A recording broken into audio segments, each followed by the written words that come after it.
नमस्कार, जय हिंद दोस्तों। कैसे हैं आप सब लोग? आशा है सब बढ़िया होंगे। मेयर ऑफ कैस्टरविच का चैप्टर 22 हमने किया था कंप्लीट।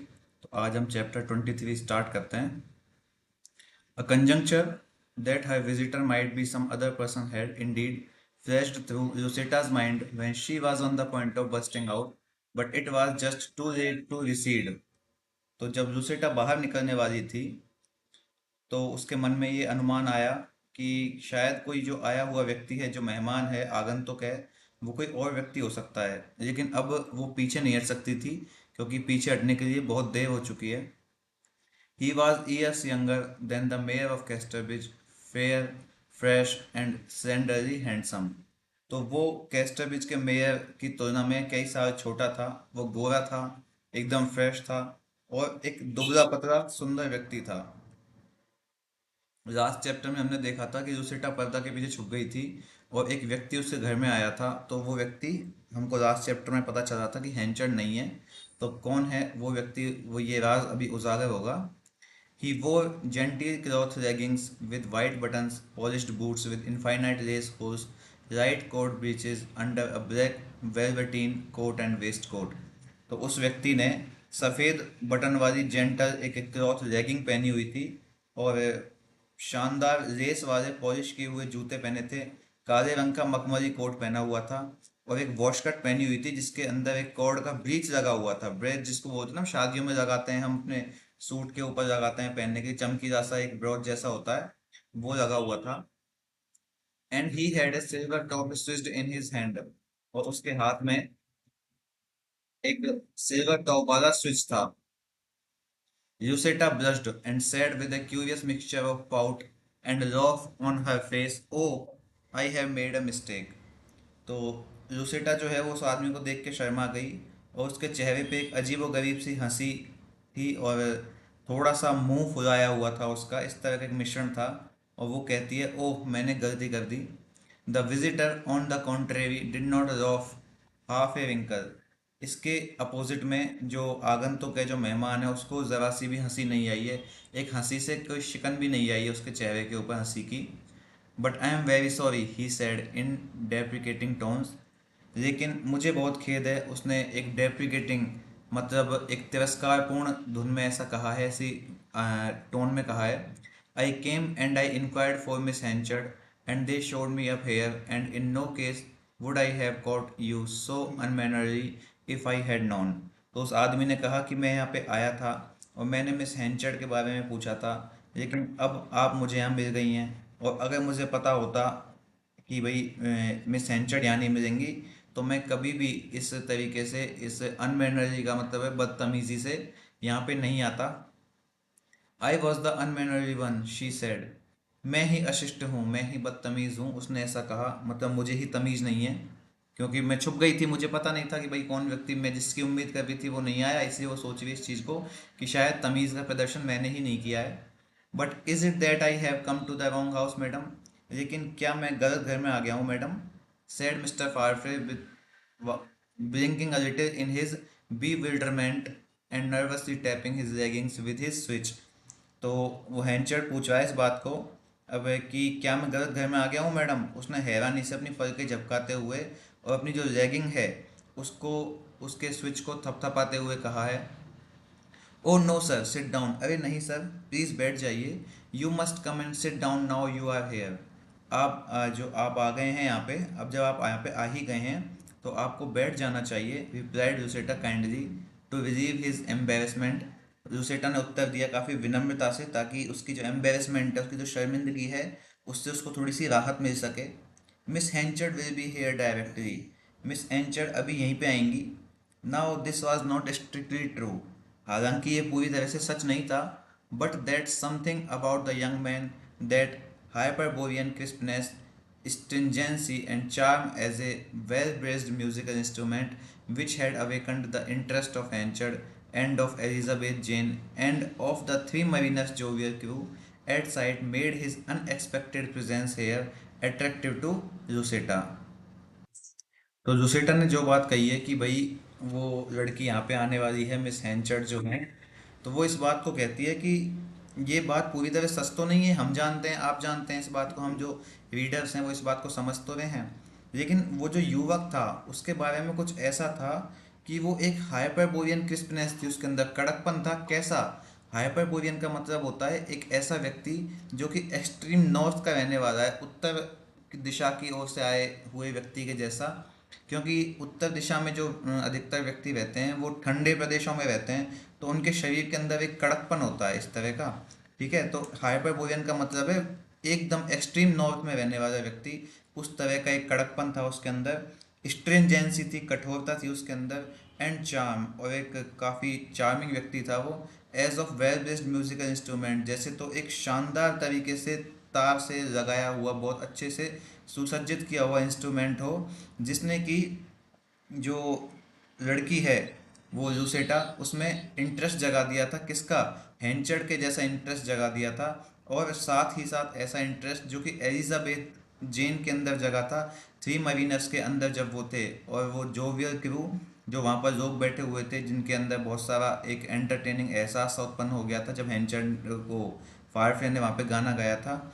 और जो व्यक्ति यहाँ पे आया है डोनाल्ड फायरफ्ले, उसकी उपस्थिति को देख करके जो यूसेटा है वो काफ़ी उसके प्रति आकर्षित हो गई है, बहुत खुश हो गई है।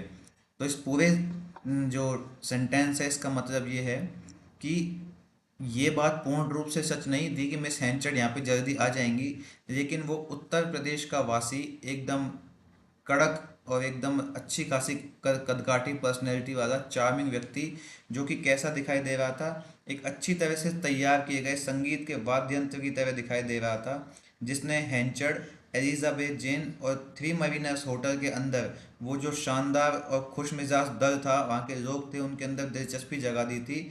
उस आदमी ने लूसेटा के लिए अपनी उपस्थिति को बहुत ज़्यादा आकर्षक बना दिया था। He hesitated, looked at the chair, thought there was no danger in it, though there was, and sat down. तो उसने झिझकते हुए कुर्सी की ओर देखा और ये सोचा कि इसमें कोई खतरा नहीं है बैठ जाने में। हालांकि उसमें खतरा था, लेकिन फिर भी वो बैठ गया। Farfetch's sudden entry was simply the result of Henchard's permission to him to see Elizabeth if he were minded to woo her. तो फायरफे का जो अचानक यहाँ पे आना है, अचानक जो प्रवेश है, वो केवल हैंचर्ड की उस अनुमति का परिणाम था जिसने उसे एलिजाबेथ से मिलने की अनुमति दी थी, यदि वो उसे लुभाने का या प्रेम करने का मन बना रहा हो। वू करने का मतलब होता है, डब्ल्यू डबल ओ का सेंस होता है लुभाना या अट्रैक्ट करना। At first he had taken no notice of Henchard's brusque letter. तो पहले तो उसने हैंचर्ड के रूखे पत्र पर कोई ध्यान नहीं दिया था। ब्रस्क लेटर का मतलब होता है रूखा सूखा, कड़क शब्दों वाला, कटु शब्दों वाला letter. But an exceptionally fortunate business transaction put him on good terms with everybody and relieved to him that he could undeniably marry if he choose. लेकिन एक असाधारण रूप से भाग्यशाली एक व्यापारिक लेन देन, ट्रेड, उस ट्रेड ने फारफे के सभी लोगों के साथ संबंध जो हैं वो अच्छे बना दिए थे, और उसे ये बता दिया था कि यदि वो चाहे तो बिना किसी संदेह के जेन से शादी कर सकता है। Then who so pleasing, thriftily and satisfactory in every way as Elizabeth Jane. फिर एलिजाबेथ जेन से अधिक सुखद, मितव्ययी और हर तरह से सेटिस्फैक्टरी व्यक्ति, संतोषजनक व्यक्ति कौन हो सकता है? Apart from her proposal, recommendations, a reconciliation with his former friend Henchard would, in the natural course of things, flow from such a union. तो उसकी व्यक्तिगत सिफारिशों के अलावा उसका जो पुराना मित्र है हैंचर्ड, उसके साथ उसका मेल मिलाप स्वाभाविक रूप से ऐसे ही प्रकार, इसी प्रकार की मीटिंग से, इसी प्रकार के मिलन से, यूनियन से निकलता है। ही therefore forgave the mayor his curtness. तो उसने मेयर की जो रूखी सूखी बातें हैं उसके लिए मेयर को माफ़ कर दिया था। And this morning on his way to the fair he had called at her house where he learned that she was staying at Miss Templeman's. और इस सुबह अपने फेयर के रास्ते पर जाते हुए जबकि उसे अपने घर बुलाया गया था, जहाँ पे उसे ये पता चला था कि जो जेन है वो मिस टेम्पलमैन के घर पे रुकी हुई है। A little stimulated at not finding her ready and waiting, so fanciful are men, he hastened on the high place hall to encounter no Elizabeth but its mistress herself. तो उसके बाद में जब आज सुबह मेले में जाते समय वो उसके घर गया, तो वहां पे उसे पता चला कि वो कहाँ ठहरी हुई है, मिस टेम्पलमैन के यहाँ ठहरी हुई है। लेकिन उसे यहाँ पर तैयार पाकर, जेन को यहाँ पे तैयार पाकर और उसका वेट करते हुए न पाकर वो थोड़ा सा उत्तेजित सा हुआ था। कौन? जो व्यक्ति आया है यहाँ पर, डोनाल्ड फारफ्रे, उसको यहाँ पे जेन नहीं मिली है। इस वजह से वो थोड़ा सा एक जल्दबाजी सी में उत्तेजित सा हुआ है। उसे, उसके मन में थोड़ी सी परेशानी तो है, पर वो इस चीज़ को यहाँ पे दिखा नहीं रहा है, क्योंकि उसे जो मिली है वो लड़की है लूसेटा। और शायद भविष्य में ऐसा हो सकता है कि वो लूसेटा के प्रति भी आकर्षित हो जाए। इसीलिए तो उसने कहा है कि जब वो हाई प्लेस हॉल में गया तो उसे नो एलिजाबेथ, कोई एलिजाबेथ नहीं दिखी है, बट इट्स मिस्ट्रेस हरसेल्फ, उस मकान की मालकिन मिली है। The fair today seems a large one, she said when, by natural deviation, their eyes sought the busy scene without. तो वो कहती है इस बात को कि आज का मेला काफ़ी व्यस्त लग रहा है, काफ़ी बड़ा लग रहा है। उसने कहा, एक स्वाभाविक रूप से उसकी जो नज़र है उस बाहर के व्यस्त दृश्य पे पड़ी है। तब उसने इस बात को देखकर कहा है, मतलब कि लूसेटा जो है उसने नेचुरली खिड़की से बाहर देखा है और बाहर काफ़ी भीड़ भाड़ है। इसीलिए उसने ऐसा कहा है कि आज का जो फेयर है वो काफ़ी बड़ा दिखाई दे रहा है। Your numerous fairs and markets keep me interested, आपके अनगिनत मेले और बाजार जो हैं वो मेरी दिलचस्पी को जगाते हैं, मुझे इंटरेस्टिंग करते हैं इन चीज़ों के प्रति। How many things I think of while I watch from here. तो यहाँ से देखते हुए वो सोचती है कि मैं कितनी ही चीज़ों के बारे में सोचती हूँ, मैं कितना ज़्यादा सोचती हूँ इन चीज़ों के बारे में। He seemed in doubt how to answer, and the babble without reached them as they sat, voices as of wavelets on a looping sea, one ever and anon rising above the rest. Do you look out often? He asked. तो Donald फारफे जो है वो काफ़ी असमंजस में था कि वो उत्तर कैसे दे। और बाहर से जो भीड़ की बड़बड़ाहट है वो उन तक आ रही थी, क्योंकि वो वहाँ पे शांति से चुपचाप बैठे हुए थे। और आवाज़ की एक कंपैरिजन किया है, कैसी आवाज़ आ रही है, जैसे तो एक समुद्र की लहरों की आवाज़ें हों, जैसे समुद्र में लहरें उठ रही हों और कभी कभी एक लहर बाकी लहरों से ज़्यादा ऊपर उठ जाती हो। फिर वो कहता है इस बात को डोनाल्ड कि क्या तुम अक्सर बाहर देखती हो? यस वेरी ऑफन, हाँ काफ़ी बार। Do you look for any one you know, क्या आप किसी ऐसे व्यक्ति की तलाश में हैं जिसे आप जानती हैं? Why should she have answered as she did, ऐसे में उसे क्यों ही उत्तर देना चाहिए? I look as at a picture मेरी, तो मैं सिर्फ एक तस्वीर की तरह ही बाहर देखती हूँ। But she went on turning presently to him, I may do so now, I may look for you. अब देखिए उस पर लाइन मार रही है इस चीज़ को कहकर वो, कि लेकिन वो उससे खुश होकर कहती है कि अब मैं ऐसा कर सकती हूँ, क्योंकि शायद मैं तुम्हें तुम्हें ढूंढ रही हूँ उस भीड़ के अंदर। You are always there are you not, तुम हमेशा वहीं पर रहते हो, है ना? Ah I don't mean it seriously, अरे मेरा मतलब सीरियसली नहीं था इस बात को कहने से। But it is amusing to look for somebody one knows in a crowd even if one does not want him, लेकिन भीड़ में किसी ऐसे व्यक्ति को ढूंढना काफ़ी मज़ेदार होता है जिसे आप जानते हो, चाहे वो आपको चाहे या ना चाहे, या फिर चाहे आप उसे चाहो या ना चाहो। It takes off the terrible oppressiveness of being surrounded by a throng and having no point of junction with it through a single individual। आगे वो कहती है कि वो व्यक्ति जिसको आप ढूंढ रहे हो, भले ही वो भीड़ से घिरा हुआ है, भले ही आपको उससे जुड़ने का कोई भी बिंदु ना मिले, लेकिन फिर भी उससे मिलने की जो भावना है वो आपके अंदर भयानक दमनकारी भावना जो है, बीइंग सराउंडेड बाय अ थ्रोंग का मतलब होता है एक दमनकारी भावना से घिरा हुआ होना। ओप्रेसिवनेस जो है, ओप्रेसिवनेस का मतलब है दमनकारी, और थ्रोंग का मतलब है एक भयानक अ, दमनकारी भावना के प्रति इस चीज़ को कहा गया है कि ये जो लूसेटा के अंदर एक फीलिंग उत्पन्न हुई है डोनाल्ड फार्फे को देख करके, उस संदर्भ में वो अपनी बात का स्पष्टीकरण दे रही है डोनाल्ड को कि it takes the of the terrible operationness, ये जो चीज़ है एक जाने पहचाने व्यक्ति को उस भीड़ के अंदर ढूंढना, ये एक भयानक दमनकारी भावनाओं को, बीइंग सराउंडेड बाय अ थ्रोंग, जो कि घिरा हुआ है एक भीड़ से, और कोई पॉइंट नहीं है उस व्यक्ति को सिंगल इंडिविजुअल से मिलने का। तो ये भावना अपनी दुसेटा उसको व्यक्त कर रही है कि अल्टीमेटली बात ये है कि हम एक ऐसे व्यक्ति को ढूंढ रहे हैं जिसको हम भले ही नहीं जानते हो या वो व्यक्ति हमको नहीं जानता हो, लेकिन उसको देखना एक अच्छा एहसास उन्हें कराता है। I may be you will be very lonely ma'am. अरे शायद आप काफ़ी अकेली हैं मैम। Nobody knows how lonely, कोई नहीं जानता कि कितना अकेलापन है। But you are rich they say, लेकिन बाहर के लोग कहते हैं कि आप काफ़ी अमीर हैं। So if so I don't know how to enjoy my richness.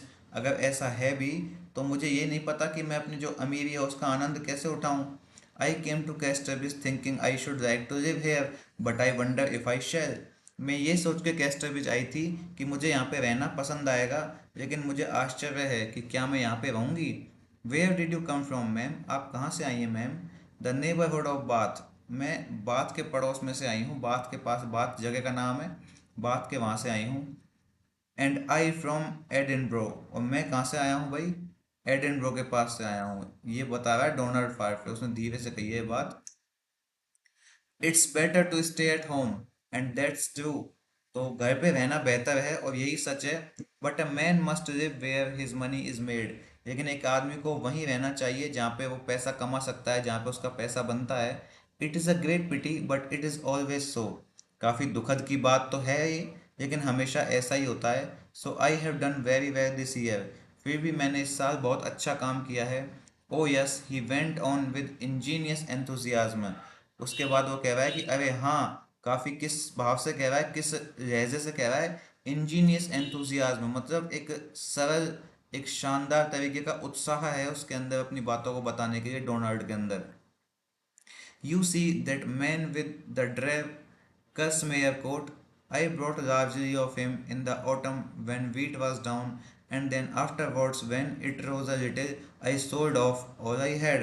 देखिए, क्या आपने उस अ, नीरस सा, एक अजीब सा भद्दा सा कोट पहने हुए, कौन सा कोट पहना हुआ है, कर्सी मेयर कोट वाले आदमी को देखा है। तो वो आगे कहता है कि मैंने शरद ऋतु में जब गेहूं कम था तब उस व्यक्ति से बहुत कुछ खरीदा था, और फिर भी जब उसका व्यापार थोड़ा सा बचा, थोड़ा सा बढ़ा, तो मैंने जो कुछ भी मेरे पास था उसे बेच दिया। हालांकि इससे मुझे क्या हुआ, I brought only small profit to me, इससे मुझे थोड़ा सा ही लाभ हुआ, ज़्यादा लाभ नहीं हुआ है। उस वो जो कर्स मेयर कोट पहने हुए वाला व्यक्ति है ना, उससे मैंने ऑटम के समय में थोड़ा गेहूं खरीदा था, और जब गेहूं की डिमांड बढ़ी तो मैंने उसे बेच दिया। हालांकि उससे मुझे बहुत ज़्यादा लाभ नहीं हुआ था, थोड़ा सा ही प्रॉफिट हुआ था।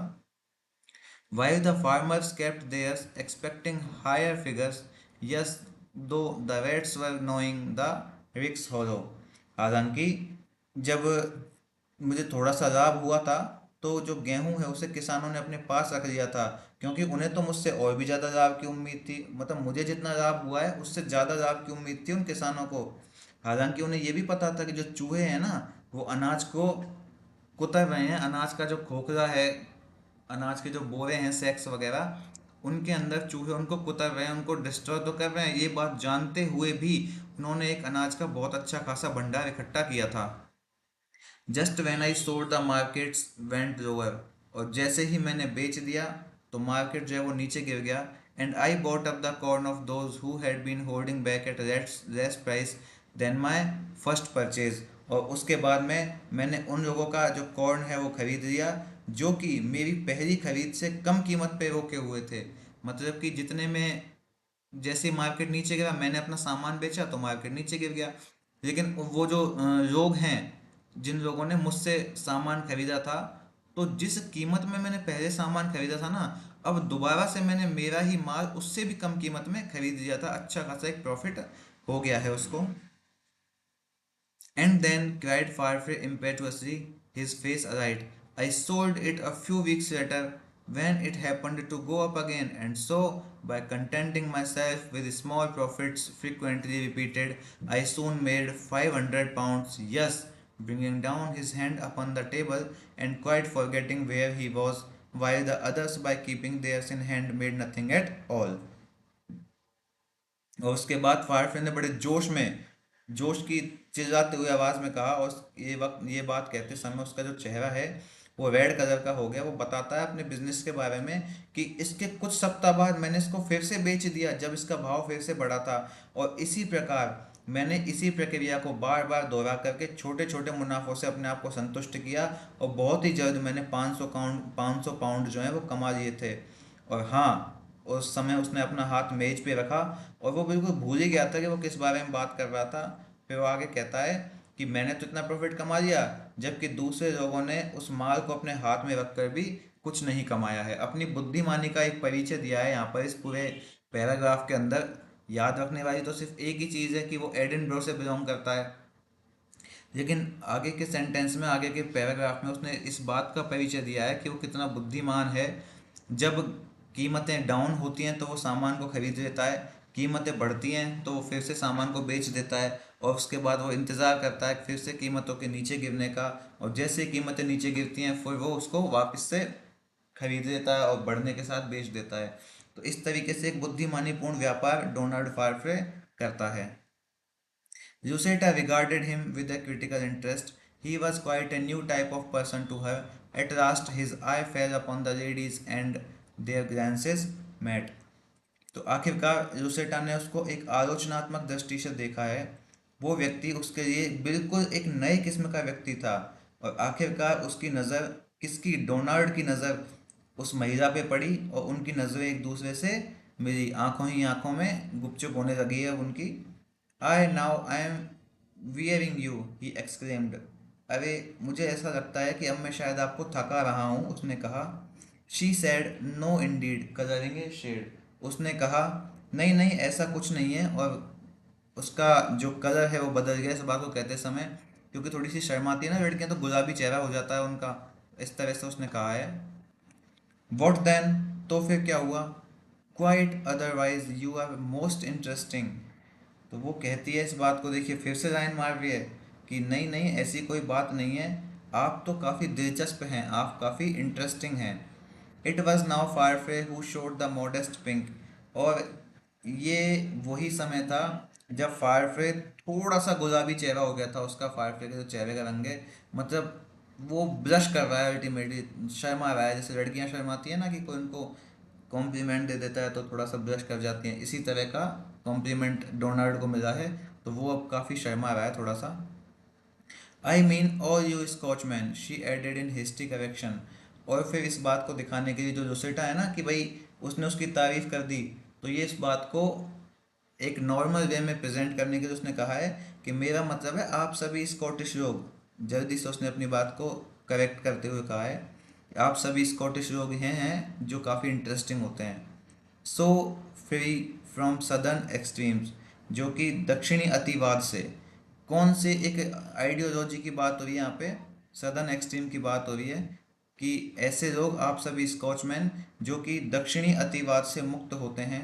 We common people are all one way और द अदर, वार्म और कोल्ड, पैशनेट और फ्रिजिड। हम यहाँ के जो आम लोग हैं, कॉमन लोग हैं, सभी लोग एक तरह के या दूसरे तरह के होते हैं, या तो गर्म या फिर ठंडे, या तो भावुक या फिर बिना किसी भावना के। You have both temperatures going on in you at the same time. लेकिन आप थोड़े अलग हैं, आपके अंदर दोनों तरह के जो तापमान हैं वो एक साथ ही चल रहे होते हैं एक ही समय पर। But how do you mean that? We were best to explain clearly ma'am. लेकिन वो आगे कहता है डोनाल्ड कि आपका क्या मतलब है मैडम, बेहतर होगा कि आप थोड़ा सा स्पष्ट रूप से समझाएं मुझे। अब वो लाइन तो मार रही है जो लुसेटा है डोनाल्ड के ऊपर, उसको अट्रैक्ट करने की कोशिश कर रही है, अपने माया जाल में फंसाने की। लेकिन क्या है ना कि डोनाल्ड इस बात को कह देता है कि भाई थोड़ा साफ साफ कहिए, क्योंकि वो भी साफ साफ नहीं कह रही है, वो तारीफ तो करती है लेकिन उस बात को फिर थोड़ा सा मॉडेस्ट कर देती है। You are animated then you are thinking of getting on. आप थोड़े से उत्साहित हैं, फिर उसके बाद आप आगे बढ़ने के बारे में सोचते हैं। You are sad the next moment then you are thinking of Scotland and friends. अगले ही पल आप दुखी हो जाते हैं, और उसके बाद आप स्कॉटलैंड और अपने दोस्तों के बारे में सोचने लगते हैं। Yes I think of home sometimes, he said simply. हाँ, कभी कभी मैं घर के बारे में सोचता हूँ, उसने काफ़ी सिंपली कहा है, सरलता से कहा है। So do I, as far as I can, but it was an old house where I was born, and they pulled it down for improvements so I seem hardly to have any home to think of now. हाँ, इसलिए मैं जहाँ तक भी कर सकता हूँ मैं करूँगा, लेकिन मैं जहाँ पैदा हुआ था वो एक पुराना घर था और उन्होंने उसे सुधार करने के लिए उसे गिरा दिया था, इसलिए अब मेरे पास सोचने के लिए कोई घर नहीं है। Lucetta did not add, as she might have done, that the house was in Saint Helier and not in Bath। Lucetta ने इस बात को नहीं बताया जैसा कि वो चाहती थी कि वो जो घर था वो कहाँ था, सेंट हेलियर के अंदर था। वो जगह का नाम क्या है, सेंट हेलियर के अंदर था, वो बाथ में नहीं था। But the mountains and the mists and the rocks, they are there, and don't they seem like home। लेकिन पहाड़, धुंध और चट्टानें, वो सब तो वहीं पर थे, और क्या वो घर के जैसे नहीं लगते थे। She shook her head, उसने अपना सर हिलाया। They do to me, he murmured। वो मेरे को तो लगते हैं, मुझे तो वो लगते हैं वो घर जैसे, उसने धीरे से कहा। And his mind could be scene flying away northwards. और उसका जो मन है वो उत्तर दिशा की ओर, मतलब अपने घर की ओर उड़ता हुआ दिखाई दे रहा था। वेदर इट्स ओरिजिन वर नेशनल और personal, it was quite true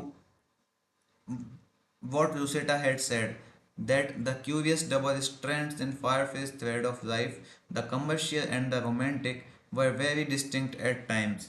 उसके बाद में वो कहता है कि चाहे मैं पैदा हुआ एक राष्ट्रीय तौर पर, एक देश के नागरिक के तौर पे, या फिर एक व्यक्तिगत तौर पे, लेकिन ये बिल्कुल सच था जो लूसेटा ने कहा था कि फारफे के जीवन में अजीबोगरीब एक दोहरे धागे हैं, डबल स्टैंड है, दो तरह की पर्सनैलिटी है फायरफ्रे के अंदर, the commercial and the romantic. कौन कौन सी है भाई दो पर्सनैलिटी, एक तो है कॉमर्शियल और दूसरी है romantic.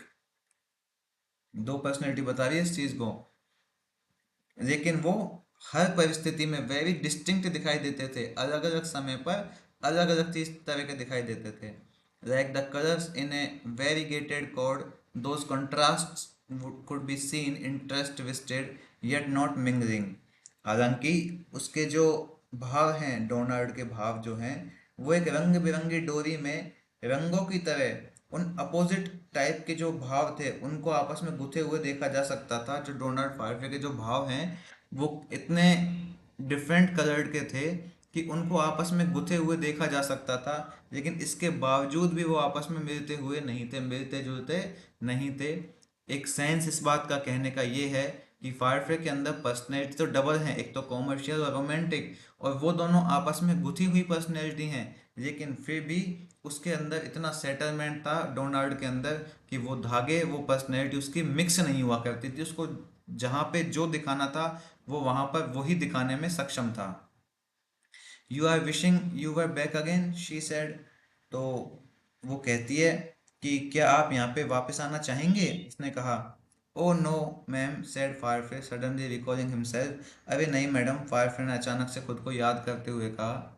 The fair without the window was not ragging thick and loud, it was the chief hiring fair of the year and differed quite from the market of a few days earlier।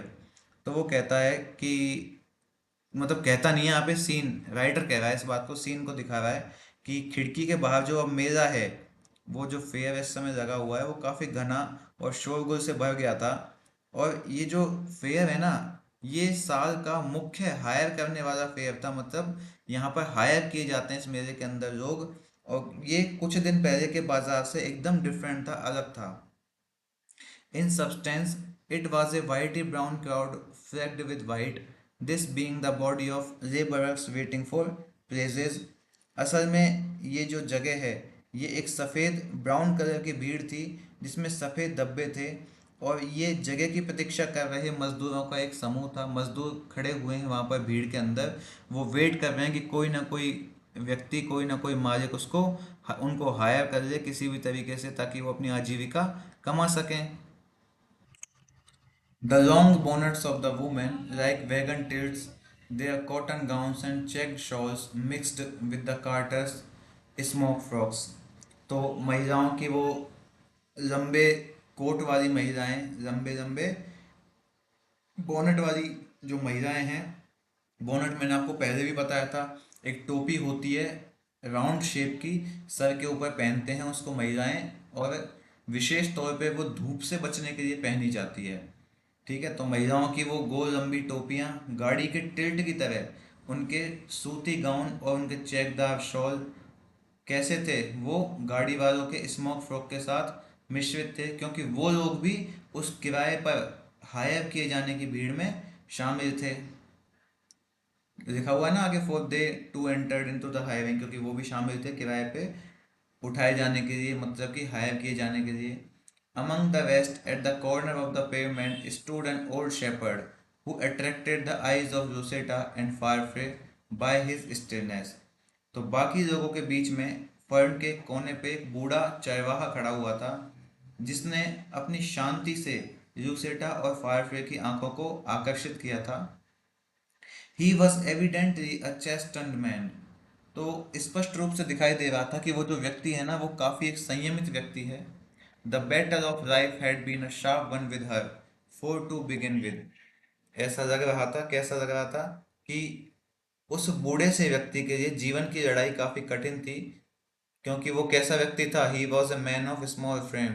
वो छोटे कद का व्यक्ति था। अब चूंकि आप भी जानते हैं एक वाणिज्यिक नगर है कास्टरब्रिज, और उसके अंदर व्यापार ही होता है, और किस प्रकार का व्यापार होता है ये भी हम अब तक देखते हुए ही आए हैं। तो इन व्यापारों में अच्छी खासी कदकाठी वाले लोग, लंबे चौड़े मजबूत कंधे वाले लोग चाहिए होते हैं।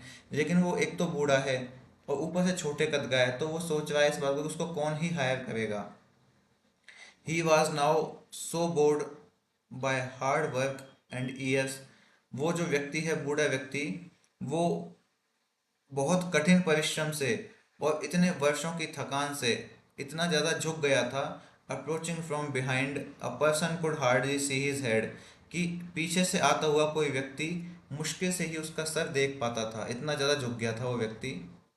जैसे होता है ना बुढ़ापे में कमर झुक जाती है इंसान की, तो यही सीन है यहाँ पर। He had planted the stem of his crook in the gutter and was resting upon the bow, which was polished to silver brightness by the long friction of his hands. तो उस व्यक्ति ने अपनी जो लाठी का तना है, अपने डंडा लाठी के सहारे चलता है वो व्यक्ति, वो एक गड्ढे से में गाड़ दिया था। और अपने जो शरीर है, शरीर को क्या कहा गया है, उसको बो कहा गया है, मतलब धनुष की तरह उसका शरीर मुड़ा हुआ है। उस धनुषाकार शरीर को उस पर टिका दिया था, जो कि उसके हाथों के लंबे घर्षण से एक चांदी जैसी चमक में चमक गया था। ठीक है, सिल्वर ब्राइटनेस मतलब चांदी जैसी चमक में चमक गया था, इस तरह का वहाँ पे माहौल है। उस वृद्ध व्यक्ति का दिखाया गया है कि वृद्ध व्यक्ति दूर से कैसा लगता हुआ दिखाई दे रहा है। He had quite forgotten where he was and what he had come for, his eyes being bent on the ground. वो पूरी तरीके से भूल गया था कि वो कहाँ है और वो किस काम के लिए आया है, और उसकी आंखें जमीन पर टिकी हुई थी। A little way of negotiations were proceeding which had reference to him. तो थोड़ी सी दूर पर एक बातचीत ही चल रही थी जो कि उसी के संदर्भ में थी। But he did not hear them, लेकिन उसने उन बातों को नहीं सुना था। And there seemed to be passing through his mind present visions of the hiring successes of his prime when his skill led open to him any farm for the asking. और ऐसा लग रहा था कि मानो उसके दिमाग में उसके समय की सफल योजनाओं के सुखद दृश्य चल रहे थे, मतलब वो अपने टाइम में, अपनी जवानी के समय में कितना सफल था, ये दृश्य उसके दिमाग में चल रहे हो, जब वो इतना योग्य था, इतना स्किल्ड था कि कोई भी खेत का मालिक उसको अपने खेत में काम देने के लिए तैयार ही रहता था, रास्ते खोल के रखता था उसको आने के लिए। The negotiations were between a farmer from a distant county and the old man son. तो ये जो बातचीत है, नेगोशिएशंस है, ये बातचीत दूर के एक जिले से आए किसान और बूढ़े से बेटे के बीच चल रही थी। In these there was a difficulty, और इन सब में एक कठिनाई थी। The farmer would not take the crust without the crumb of the bargain, in other words the old man without the younger. तो वो जो किसान है, वो कह रहा है इस बात को कि वो सौदे के टुकड़े के बिना उस पपड़ी को लेने को तैयार नहीं है। मतलब कि एक फ्रेज यूज किया है उसने, किस चीज के लिए किया है वो आगे लाइन में बताया गया कि दूसरे शब्दों में ऐसा कह सकते हैं हम कि वो जो बूढ़ा व्यक्ति है, वो छोटे के बिना वो नहीं जाएगा वहां पर, अर्थात जाएंगे तो दोनों साथ आएंगे। गुड्डू बबलू मतलब बूढ़े और जो लड़का है इसका बेटा साथ में है, दोनों बाप बेटे हैं ये। बेटा काम की तलाश में है और बूढ़ा भी। लेकिन क्या है ना कि एक फार्मर इनको काम पे तो रखना चाहता है, लेकिन उस सिर्फ बेटे को रखना चाहता है। पर बेटा हम यही कहेगा आगे, इन सब चीज़ों में आएगा कि वो अपने पिता को नहीं छोड़ सकता। And the son had a sweetheart on his present farm who stood by waiting the issue with pale lips.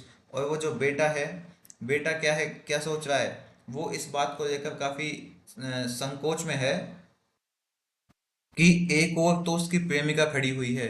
Sweet heart लिखा हुआ है ना यहाँ पे, कि एक और तो उसकी प्रेमिका खड़ी हुई है और दूसरी तरफ उसका पिता खड़ा हुआ है, जो कि अपने पीले से होठों के साथ इंतजार कर रही है। कौन? प्रेमिका, अपने पति का, अपने स्वीट हार्ट का। स्वीट हार्ट वैसे पत्नी के लिए कहा गया है, पर पति के लिए पत्नी स्वीट हार्ट है तो पत्नी के लिए भी तो पति स्वीट हार्ट ही होगा ना। तो एक और तो बूढ़ा व्यक्ति है और एक और उस आदमी के लिए अपनी पत्नी है। तो इसी चीज के बीच में वो थोड़े से धर्म संकट के अंदर पड़ा हुआ है इस समय, कि उसको किराए पर जाना तो है, मतलब हायरिंग पे जाना तो है, पर वो सोच रहा है कि मैं कैसे इन दोनों के बीच में मैनेज करूं। देख आगे देखते हैं वो कैसे मैनेज करता है। I am sorry to leave you Nelly. अब तो उसकी प्रेमिका का नाम क्या है? नेरी।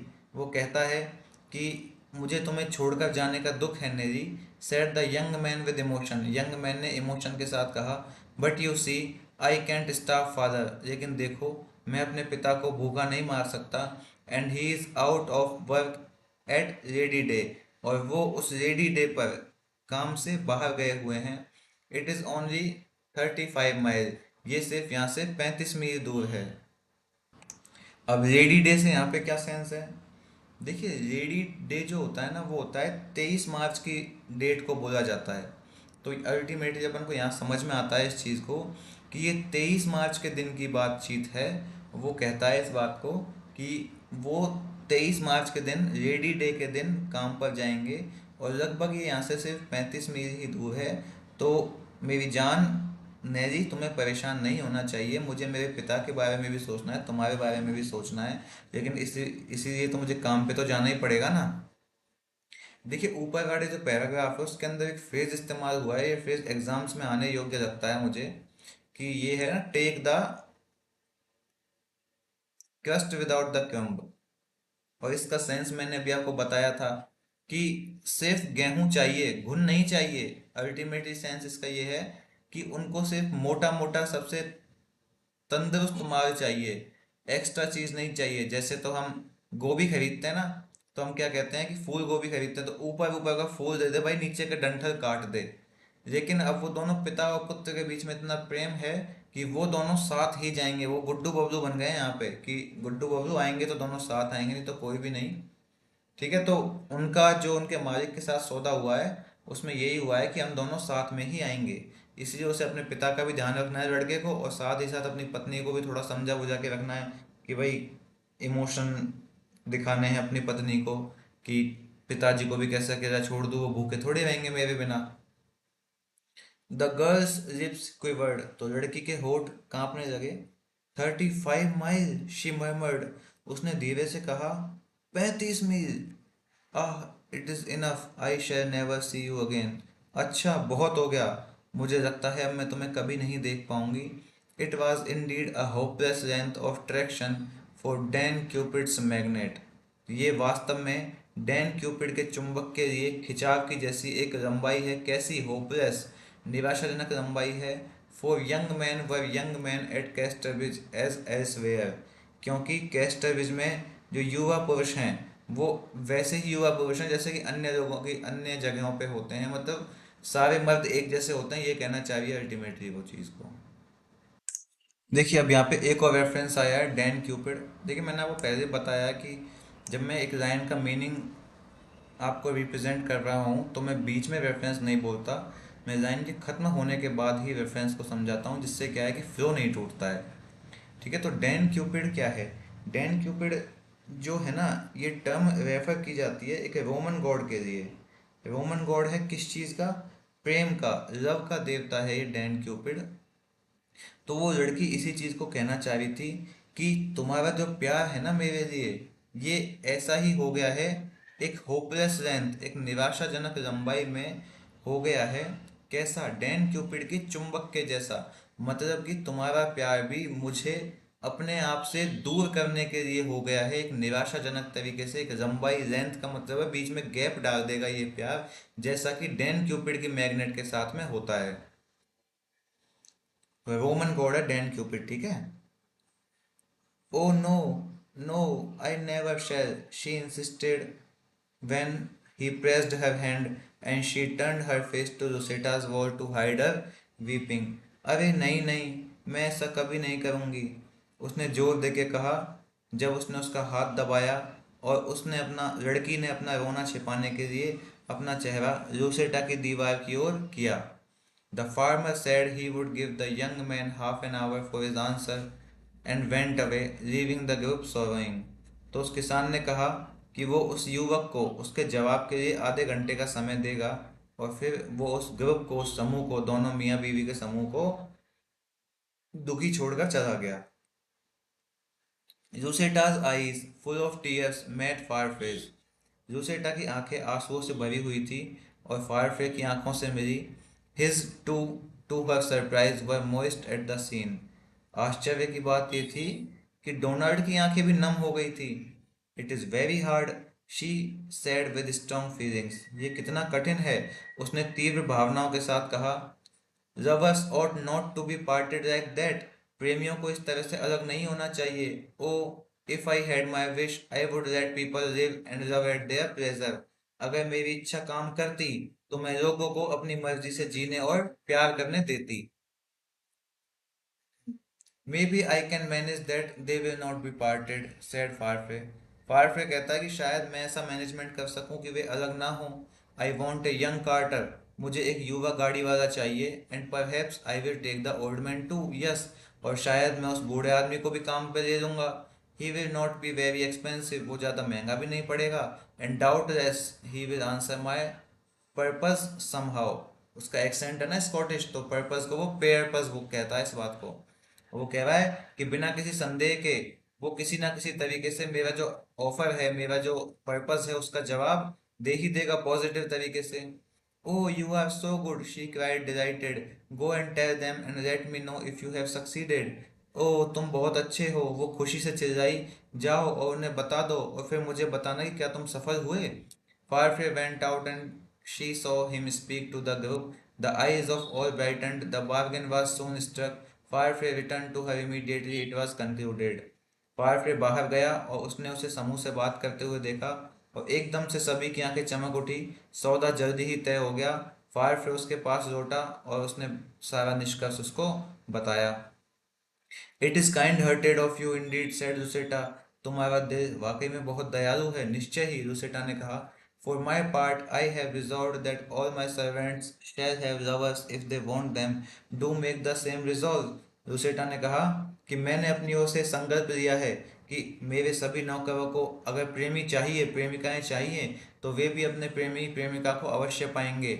और मैं ऐसी व्यवस्था करूंगी कि इस तरह का एक रिजोल्यूशन करूंगी, इस तरह का एक रिजोल्व करूंगी कि उनको जो भी समस्याएं आ रही हैं वो क्या हो जाए, सॉल्व हो जाए, उनको किसी भी तरह की कोई तकलीफ का सामना ना करना पड़े।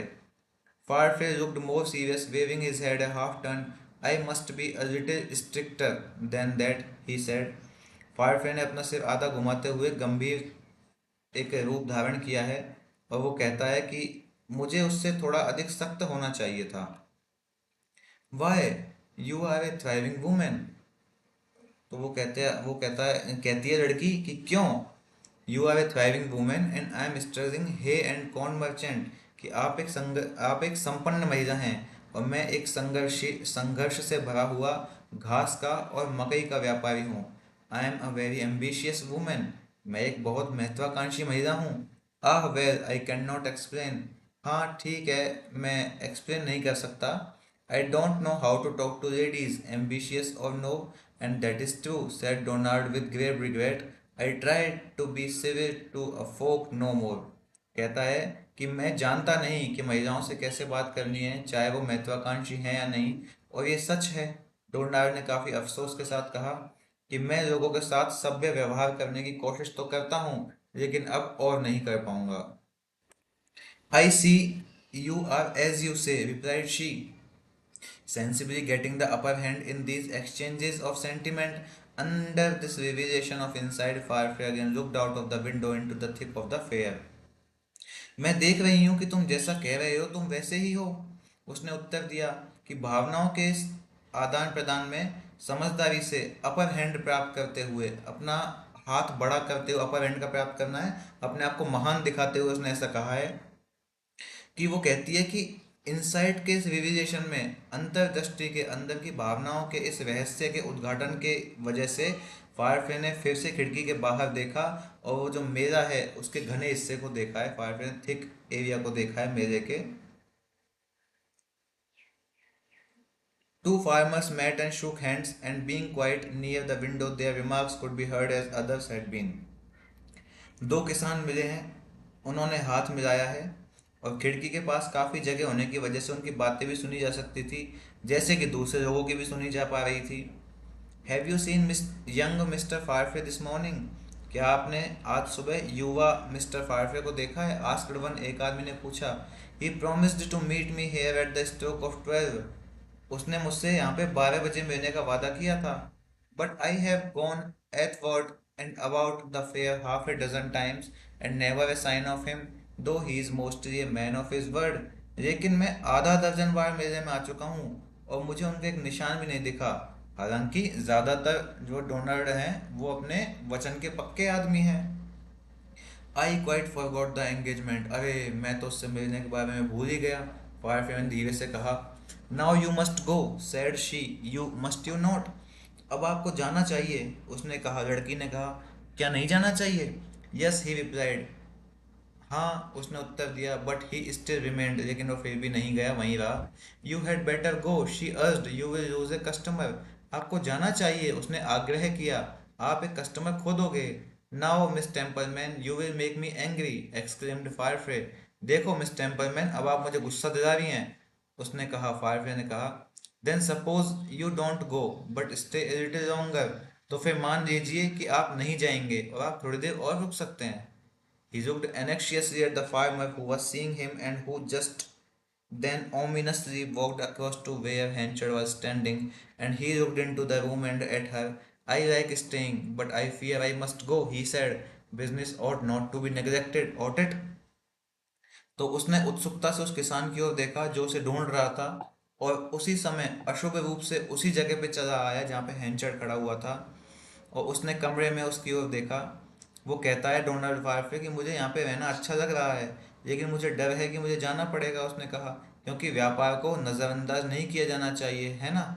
मतलब वही बात है ना, अभी जोसेटा भी तो इसी बात को कह रही थी जब कह रहा था कि गुस्सा मत दिलाओ, ज़्यादा कह रही हो, 2-3 बार कहती जाने की, और अब खुद ही कह रहा है कि भाई जाना पड़ेगा। Not for a single minute, 1 minute के लिए भी नहीं। It is true, I will come another time if I may ma'am. सही बात है, मैं दोबारा आ जाऊंगा अगर मैं आ सकता हूँ तो मैडम, मतलब इजाज़त दे रहा है उसकी। सर्टेनली, निश्चय ही, शी सेड, बिल्कुल, उसने कहा। What has happen to us today is very curious, जो आज हमारे साथ हुआ है वो काफ़ी जिज्ञासापूर्ण है। Something to think over when we are alone, it is right to be. वो कह रहा है इस बात को कि जब हम अकेले होते हैं तो क्या हमें इसके बारे में सोचना चाहिए। Oh I don't know that it is commonplace after all. अरे मुझे ऐसा नहीं पता, ना ही मैं ये कहूँगी, आखिर ये तो एक आम बात है। No I will say, I will not say that, oh no, नहीं नहीं मैं ऐसा नहीं कहूँगी, नहीं कहूँगा, अरे नहीं। Well whatever it has been it is now over and the market calls you to be gone. खैर जो भी है, जो कुछ भी हुआ अब खत्म हुआ और बाजार जो है वो आपको बुला रहा है। Yes yes, market business, I wish there were no business in the world. हाँ हाँ, मार्केट बिजनेस, काश इस संसार में कोई बिजनेस ही नहीं होता। देख रहे हो बाबा, अब ये भी लाइन मार रहा है दोबारा से, ये भी लूसेटा को अट्रैक्ट करने की कोशिश कर रहा है कि कोई बिजनेस नहीं होता तो मैं तेरे साथ ही चिपका रहता। लूसेटा ऑलमोस्ट लाफ्ड, अब समझ तो गई, देखो लूसेटा हंस गई उसकी इस लाइन मारने के ऊपर। समझ गई लूसेटा कि भाई देखो मेरे को पटाने की कोशिश कर रहा है लड़का।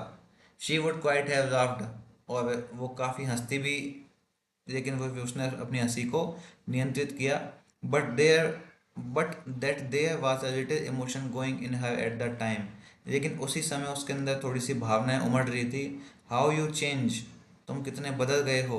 शी सेड, उसने कहा, you should not change like this, तुम्हें इस तरह से नहीं बदलना चाहिए। I have never wished such things before, said the Scotchman with a simple, shamed, apologetic look for his weakness. It is only since coming here and seeing you. मैंने पहले कभी ऐसा सोचा ही नहीं था। स्कॉचमैन ने, डोनाल्ड ने अपनी कमजोरी के लिए एक सरल, शर्मिंदा और एक क्षमा मांगने वाले व्यक्ति की भावना के साथ कहा। फिर वो आगे कहता है कि ये जो मेरे व्यवहार में चेंज आप देख रही हो ना, ये केवल यहाँ आने और आपसे मिलने के बाद से है। That's the case. You had better not look at me any longer. Dear me, I feel I have quite demoralized you. अगर ऐसा है तो बेहतर होगा कि अब आप मुझसे ना मिलो। प्रिय, मुझे लगता है कि मैंने आपका मनोबल गिरा दिया है। But look not, I will see you in my thoughts. Well, I will go. Thank you for the pleasure of the visit. लेकिन देखो या ना देखो, मैं तो तुम्हें अपने विचारों में देखूंगा।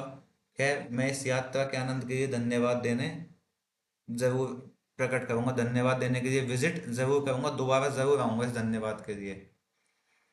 मतलब अब उसको पूर्ण रूप से अट्रैक्ट करने की कोशिश कर रहा है, कि रोमांटिक बातें करने की कोशिश कर रहा है कि भाई, भले ही तुम मुझे अपनी यादों में आने की इजाज़त ना दो, लेकिन मैं तो, मेरी यादों में तो तुम्हें आने से मुझे कोई नहीं रोक सकता। इस तरह की फालतू बातें हैं। मतलब अपन को तो फालतू ही लग रही है, क्योंकि अपन तो पढ़ रहे हैं ना। भले ही अपन अपनी ज़िंदगी में करें ऐसा, अपने प्रेमी को, प्रेमिका के प्रति इस तरह की भावनाएं अपन अपना प्रेम प्रदर्शित करने के लिए कर सकते हैं, लेकिन यहाँ पर तो ये चीज़, क्योंकि अपन साहित्य पढ़ रहे हैं, तो लगता ही है कि ये रोमांटिक है यार, ठीक है, फालतू बातें हैं, लेकिन एक्चुअल में तो नहीं है। थैंक यू फॉर स्टेइंग, यहाँ पर आने के लिए, रुकने के लिए धन्यवाद। May be I will get into my market mind when I have been out a few minutes, he murmured, but I don't know, I don't know. शायद मैं कुछ मिनट बाहर रहने के बाद अपने बाजार के विचारों पर ध्यान केंद्रित कर पाऊंगा, उसने धीरे से कहा, लेकिन मुझे नहीं पता, मुझे नहीं पता।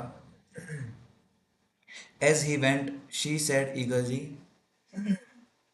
you may hear them speak of me in Casterbridge as time goes on.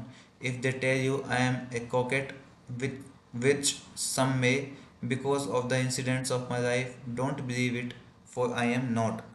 उसके बाद वो कहती है लुसेटा उत्सुकता से कि समय समय के साथ में आप कैस्टरविज में लोगों को मेरे बारे में बात करते हुए सुन सकते हैं, और अगर वो आपको बताते हैं कि मैं एक कॉकेट हूँ, मतलब मनचली या चुलबुली लड़की, तो कुछ लोग मेरे जीवन की घटनाओं के कारण इस पर विश्वास नहीं करेंगे, और मैं चाहती हूँ कि आप भी उन बातों पर विश्वास ना करो, क्योंकि मैं ऐसी नहीं हूँ।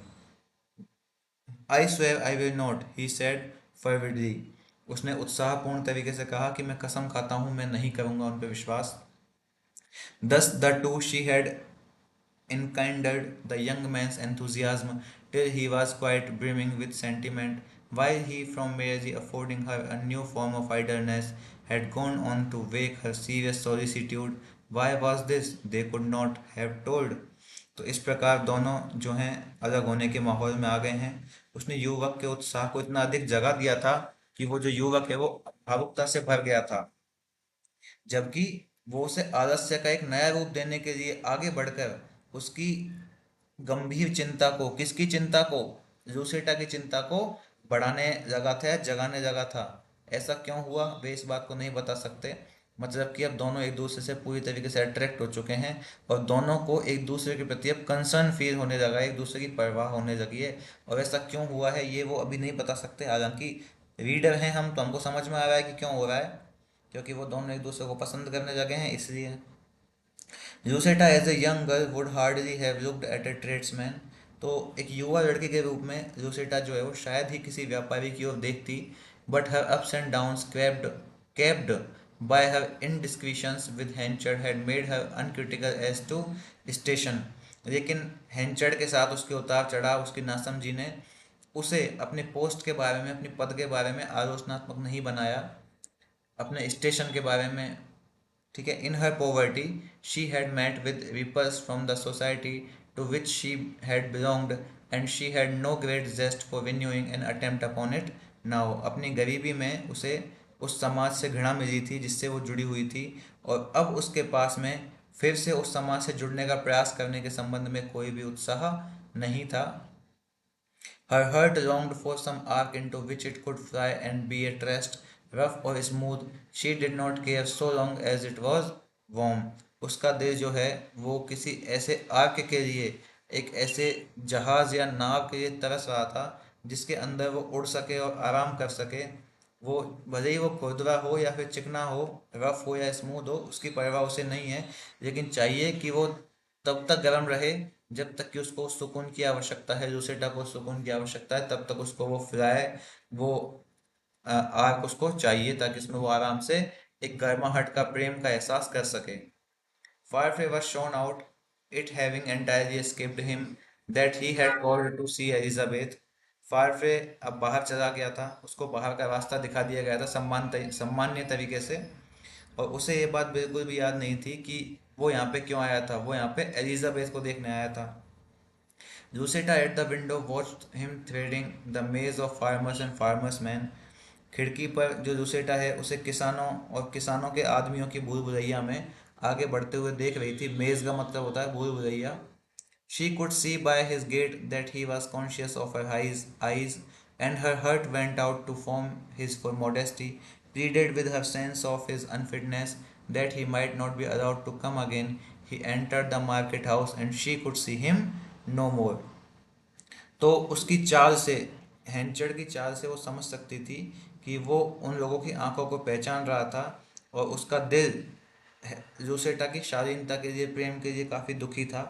उसने उसकी अयोग्यता की भावना से विनती की कि उसे फिर से आने की अनुमति दी जाए, और उसके बाद वो बाजार के अंदर प्रवेश कर गया, और उस समय उसने फिर उसे नहीं देख पाया, या फिर वो भीड़ में गायब हो गया तो लूसेटा को वो नहीं दिखाई दिया।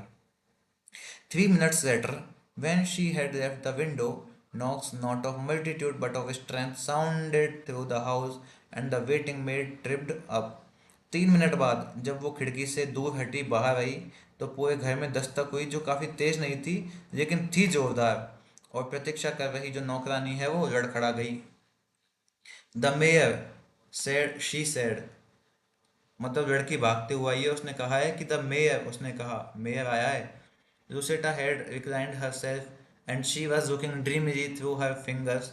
She did not answer at once, and the maid repeated the information with the addition, and he is afraid he hasn't much time to spare, he says. लूसेटा लेटी हुई थी, अपनी उंगलियों के बीच में से सपने देख रही है। उसने नौकरानी की बात पर तुरंत जवाब नहीं दिया है, और नौकरानी ने उस जानकारी को फिर से दोहराते हुए कहा है कि हेंचर इस बात को कहता है कि उसे डर है कि उसके पास ज़्यादा समय नहीं है मिलने के लिए। हेंचर कह रहा है इस बात को, इस मैसेज को भेजा है हेंचर ने नौकरानी के हाथों। Oh then tell him that as I have a headache I won't detain him today. अच्छा, तो उसे कह दो कि मेरे सिर में आज दर्द है, इसलिए मैं उसे नहीं रोकूंगी। The message was taken down and she heard the door close. तो मैसेज नीचे ले जाया गया हेंचर के पास में, और उसने दरवाजे को बंद होने की आवाज़ सुनी। Lucetta had come to Casterbis to quicken Henchard's feeling with regard to her. She had quickened them, and now she was indifferent to the achievement. तो लूसेटा कैस्टरविज में हेंचर्ड की भावनाओं को जगाने आई थी, और उसने उन्हें जगा भी दिया था, लेकिन वो अब इस उपलब्धि के प्रति कैसी थी, उदासीन थी। Her morning view of Elizabeth Jane as a disturbing element changed, and she no longer felt strongly the necessity of getting rid of the girl for her stepfather's sake. When the young woman came in, sweetly unconscious of the turn in the tide, Lucetta went up to her and said quite sincerely, तो Elizabeth जेन के बारे में सुबह उसकी धारणा बदल गई थी। अब उसे अपने सौतेले पिता की खातिर लड़की से छुटकारा पाने की आवश्यकता महसूस नहीं हुई। मतलब पहले वो छुटकारा पाना चाहती थी ना कि भाई हैंचड़ आ जाए इस वजह से, अब उसको उस चीज़ की आवश्यकता महसूस नहीं हुई है। और जब एलिजाबेथ जेन, वो युवती अंदर आई, तो उसे ज्वार के बदलाव का एहसास हुआ है। लूसेटा उसके पास आई और पूरी ईमानदारी से कहा, I am so glad you have come, you will live with me a long time won't you. मुझे बहुत खुशी है कि तुम आई हो, तुम मेरे साथ लंबे समय तक रहोगी ना, है ना। Elizabeth as a watch dog to keep her father off, what a new idea. Elizabeth को अपने पिता से दूर रखने के लिए एक पहरेदार के रूप में रखना कितना शानदार नया विचार है। Yet it was not unpleasing, हालांकि ये अप्रिय नहीं था, नाखुश नहीं था। Henchard had neglected her all these years after compromising her indescribably in the past. Henchard ने अतीत में उसके साथ अनडिस्क्राइबेबल, अवर्णनीय, ऐसा समझौता किया था जिसको कि एक्सप्लेन नहीं किया जा सकता, और इन दिनों उसकी उपेक्षा भी की थी। किसकी? रूसेटा की। The least he could have done when he found himself free and herself affluent would have been to respond heartily and promptly to her invitation. और जब वह खुद को स्वतंत्र पाता है और वो समृद्ध होती, तो वो कम से कम उसके निमंत्रण का दिल से और तुरंत तो जवाब दे सकता था। हैंचड़ थोड़े दिन तक एटीट्यूड दिखा रहा था ना अभी कि भाई एक दिन नहीं मिली तो वो आपने याद होगा आपको कि हैंचड़ कर्स्ड लूसेटा इन वर्ड्स कि भाई ज़्यादा इतरारी है, ज़्यादा हीरोइन बन रही है अपने मन में। मैं मिलने आया था, मुझे बोल दिया कि आज टाइम नहीं है। जिस दिन एलिजाबेथ जेन रूसेटा के पास शिफ्ट हुई थी उसी दिन की तो बात है ये। तो वो इसी बात को सोच रही है कि जब मैंने उसको खूब बुलाया था तब तो वो आया नहीं, तब तो उसने कोई जवाब भी नहीं दिया, जबकि वो खूब आराम से जवाब दे सकता था तुरंत ही। पर अब नहीं दे रहा तो कोई बात नहीं, बाहर में जाए झेवे में पड़े, ऐसा सोच रही है रूसेटा। Her emotions rose, fell, undulated, filled her with wild surmise at their suddenness, and so passed Rosita's experiences of that day. तो उसकी भावनाएं उठती और गिरती रही, उतार चढ़ाव से भरी हुई थी, और वो अचानक से अजीब सी आशंका से भर जाती। मतलब रूसेटा की जो भावनाएं हैं वो एकदम से ऊपर नीचे होती हैं, थोड़ी सी अनकंट्रोल्ड हैं, और अचानक से अजीब सी आशंका से, सडननेस से भर जाती हैं। और इस तरह जोसेटा के उस दिन के अनुभव बीत गए, इस तरीके से जोसेटा का वो दिन समाप्त होता है। तो ये जो पूरी मीटिंग का वर्णन है जोसेटा की और डोनाल्ड फार्फे की फर्स्ट मीटिंग का वर्णन है। इसमें देखिए ये सिर्फ एक्सप्लेनेशन है कि उन दोनों की मीटिंग कैसे हुई है, वो दोनों कैसे एक दूसरे के प्रति अट्रैक्ट हुए हैं। अगर ये प्रश्न जो है कोई ऐसे टाइप में आए तो आपको इसको समझना और याद रखने की ज़रूरत होती है। आपसे अपेक्षाएं की जाती हैं कि भाई आप जो एंगेजमेंट है लूसेटा का और फारफे का, एंगेजमेंट से मतलब सगाई नहीं है, एंगेजमेंट से मतलब है उनका मेल मिलाप जो है, तो आप उसको कैसे एक्सप्लेन करते हैं। यदि आपसे एक ऐसे टाइप क्वेश्चन पूछा जाता है ना, तब तो आपको इसको बहुत ज़्यादा सीरियसली लेने की आवश्यकता है। लेकिन आरपीएससी आपसे ऐसे टाइप तो क्वेश्चन पूछेगी नहीं, वो पूछते हैं आपसे ओनली फैक्ट। फैक्ट इसमें मुश्किल से 3 या 4 फैक्ट हैं कि वो कहाँ कहाँ से बिलोंग करते थे, बस इतने ही फैक्ट हैं और कुछ भी नहीं है। तो आपको बहुत ज़्यादा तनाव लेने की आवश्यकता नहीं है। थोड़ा सा अटपटा या हार्ड भी लग सकता है ये वाला चैप्टर, पर आपको टेंशन नहीं लेनी है। जो हाईलाइट वाले पॉइंट हैं उनको अपनी कॉपी में नोट कीजिएगा, बस इतना सही है। ठीक है ना? बस अपन पूरा इसलिए पढ़ते हैं ताकि आप स्टोरी से कनेक्ट कर पाएँ। ठीक है? तो चैप्टर 23 यहाँ पे समाप्त होता है। मिलते हैं हम नेक्स्ट वीडियो में चैप्टर 24 के साथ। तब तक के लिए धन्यवाद। जय हिंद।